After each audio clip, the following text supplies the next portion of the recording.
Welcome to Kenton Teaches. Enjoy the video. In this video, I will explain how to invest in commodities.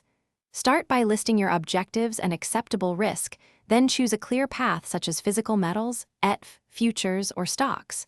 Open an account with a broker that supports commodity products and review fees, margin rules, and settlement procedures. Learn basic contract sizes, expirations, and how rollovers work.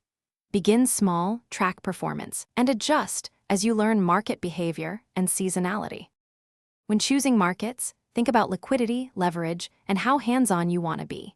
Futures offer leverage and tight pricing, but require margin, rollovers, and contract knowledge. ETFs simplify exposure and trade like stocks, removing the need to manage expirations. Physical commodities give direct ownership, but add storage and insurance costs. Match the market type to your skills and resources, and avoid complexity until you have a tested plan and discipline. If you're enjoying the video, please subscribe and like to help the channel grow.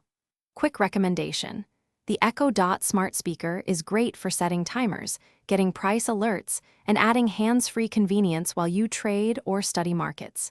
It fits neatly on a desk and adds background focus music without distraction. Check the description for the link and other deals. Now let's get back to the video. Risk management is essential in commodities where volatility and leverage amplify moves.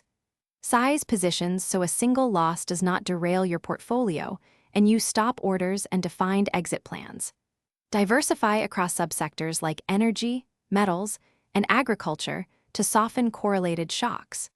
Be mindful of storage and insurance for physicals, and learn contango and backwardation effects on futures returns. Monitor positions regularly and revise risk rules as markets evolve. Thanks for watching. Please subscribe if this video was helpful.